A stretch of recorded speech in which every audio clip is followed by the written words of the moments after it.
नमस्कार। हमारा आज का टॉपिक है ब्रेन और आज यहाँ पर हम ब्रेन की एक कॉमन एनाटॉमी जो होती है, नॉर्मल स्ट्रक्चर, वो यहाँ पर जानेंगे कि ब्रेन में क्या क्या मेन स्ट्रक्चर्स होती है। The brain content in and protected by skull. Skull जो बोन का एक ढांचा होता है, उसके द्वारा ये जो ब्रेन होता है अंदर की तरफ, ये क्या है, सुरक्षित रहता है।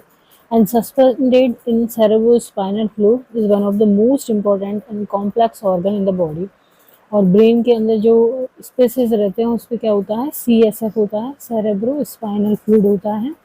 और ये जो ब्रेन ऑर्गन है ये कॉम्प्लेक्स ऑर्गन है किसमें, बॉडी में, और ये मोस्ट इम्पॉर्टेंट ऑर्गन है। It is the central organ of the nervous system. यदि हम पूरे नर्वस सिस्टम की बात करें जिसमें कि नर्व्स आती हैं, स्पाइनल कोड आता है, ब्रेन आती है, तो जो ब्रेन है वो सेंट्रल ऑर्गन है किसका, नर्वस सिस्टम का। And with the spinal code make up the central nervous system. और स्पाइनल कोड के साथ ही क्या बनाता है, central nervous system.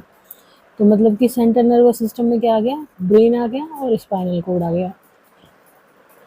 Which control most of the activities of the body. अब हमारे शरीर की जो भी एक्टिविटीज होती हैं ज़्यादातर वो किसके द्वारा नियंत्रित होती हैं, सेंट्रल नर्वस सिस्टम के द्वारा। Most of the activities of the body processing है, इंटीग्रेटिंग है, कोऑर्डिनेशन है, और coordinating the information it receive from sense organ. जैसे कि मान लो हाथ या पैर किसी चीज़ से टच हुआ, यहाँ से सेंस ऑर्गन है, स्किन है, या फिर कह सकते हैं स्मेल है, आईज है, जो हमारे आईज है, ये सारे सेंस ऑर्गन है। इनसे जो भी इंफॉर्मेशन रिसीव होती है तो वो कहाँ पर जाती है, ब्रेन में जाती है। तो इन सब की जो प्रोसेसिंग होती है, इंटीग्रेटिंग, कोऑर्डिनेटिंग होती है, ये किसके द्वारा होती है, ब्रेन के द्वारा। एंड डिटरमाइनिंग द सिग्नल और instruction send back to the rest of the body. और ये फिर क्या है, सिग्नल भेजता है, इंस्ट्रक्शन भेजता है वापस उस सेंस के जो भी अंदर उसके इंफॉर्मेशन आ रही है उसके अकॉर्डिंग वो वापस से सिग्नल भेजता है रेस्ट ऑफ द बॉडी के लिए। At birth the average brain way about 350 to 400 ग्राम। तो बर्थ के टाइम पे, जन्म के समय में जो ब्रेन होता है उसका वेट कितना होता है, 350 से 400 ग्राम होता है। Approximately 25% of the final adult brain way about way of 1.4 to 1.45 kg। तो ये इतना 1.45 kg एडल्ट में होता है। तो इसका 25% किस टाइम पे होता है, बर्थ के टाइम पे होता है। The brain consist of 3 main structure. अब हम यदि एनाटॉमी की बात करें तो ब्रेन में मेनली 3 स्ट्रक्चर होती हैं। ये क्या होती हैं, द सेरेब्रम, द सेरेबेलम और द ब्रेन स्टेम। तो ये 3 स्ट्रक्चर है, cerebrum, cerebellum, brain stem. Brain stem क्या है, एक तरह से जैसे स्टेम होता है उसी तरह से है ये, मतलब कि बेस ऑफ द ब्रेन है ये। तो अब इनको चित्र में देख लेते हैं हम कि किस तरह से होते हैं ये। तो ये ओवरऑल ब्रेन की स्ट्रक्चर है, जो मेन पार्ट है। तो मेन पार्ट ही आज यहाँ पे देख रहे हैं हम। तो ये वाला पार्ट तो है सेरेब्रम, ये जो वाला पार्ट है ये है सेरेब्रम। सेरेबेलम कहाँ है, ये वाला जो पार्ट है ये है सेरेबेलम, और ये जो पार्ट है ये है ब्रेन स्टेम। तो ये 3 ही पार्ट है इसमें, सेरेब्रम, सेरेबेलम और ब्रेन स्टेम। यहाँ से फिर स्पाइनल कोर्ड शुरू होती है जो कि सेंट्रल नर्वस सिस्टम में शामिल हो जाती है। Cerebrum of the central nervous system is the upper most part of the brain. तो ब्रेन का जो अपर मोस्ट पार्ट है ये तो क्या है, सेरेब्रम है। और ये सेंट्रल नर्वस सिस्टम का एक मोस्ट इम्पॉर्टेंट या सबसे बड़ा पार्ट कह सकते हैं इसको।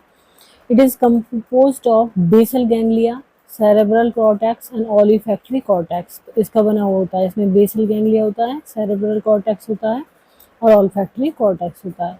तो ये जब हम सेरेब्रम को सेपरेट पढ़ेंगे तो इन सब चीज़ों का स्टडी करेंगे। The cerebrum is divided into left and right hemisphere. तो ये जैसे सेरेब्रम है तो 2 भागों में डिवाइड हो जाता है, ये लेफ्ट और राइट हेमिस्फेयर में। On either side of central fissure, जैसे ये सेंट्रल फिशर है और इसके दोनों तरफ ये हेमिस्फेयर हो गए। As the largest part of the brain, ये क्या होता है, लार्जेस्ट पार्ट होता है ब्रेन का। Cerebrum sits in front and on the top of the brain stem and behind that sits the cerebellum. तो इसके जो नीचे होता है, या कह सकते हैं कि जो ब्रेन स्टेम उसके टॉप पे तो सेरेब्रम होता है और इसके पीछे की तरफ क्या होता है, सेरेबेलम होता है।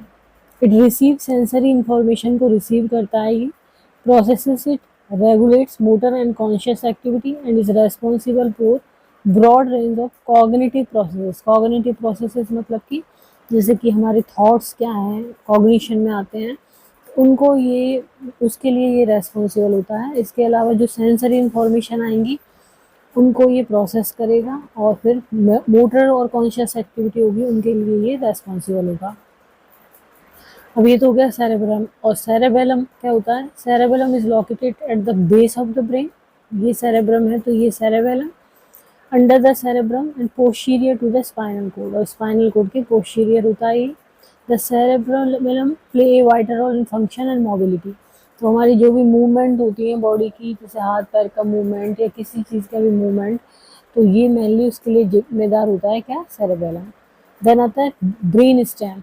ब्रेन स्टेम क्या है, स्टॉक लाइक प्रोजेक्शन होता है इस तरह से ब्रेन का, and extending caudally from the base of the cerebrum. तो ये सेरेब्रम है जिसके बेस से ये एक्सटेंड हुआ होता है ब्रेन स्टेम, और it is one of the most ancient part of the brain. Brain की यदि हम सबसे प्राचीन यानी जो सबसे पुराना पार्ट की बात करें तो वो होता है brain stem, and it acts to bridge communication between the cerebrum, cerebellum and spinal cord. अब इसका काम क्या होता है, ये एक तरह से ब्रिज होता है, कम्युनिकेशन का ब्रिज होता है, जो कि सेरेब्रम, सेरेबेलम और स्पाइनल कोड इन सब के बीच में क्या करता है, कम्युनिकेशन करता है। कौन, ब्रेन स्टेम। तो आज हमने यहाँ पर एक जनरल ब्रेन की स्ट्रक्चर देखी और उसके मेन 3 पार्ट देखे, सेरेब्रम, सेरेबेलम और ब्रेन स्टेम, इनके फंक्शन देखे। और यदि वीडियो आपको पसंद आता है तो उसको लाइक करें, चैनल को सब्सक्राइब करें, कमेंट करें और शेयर करें। और एनाटॉमी से रिलेटेड वीडियो देखने के लिए डिस्क्रिप्शन में प्लेलिस्ट है एनाटॉमी की, वहाँ आप देख सकते हैं। Thank you.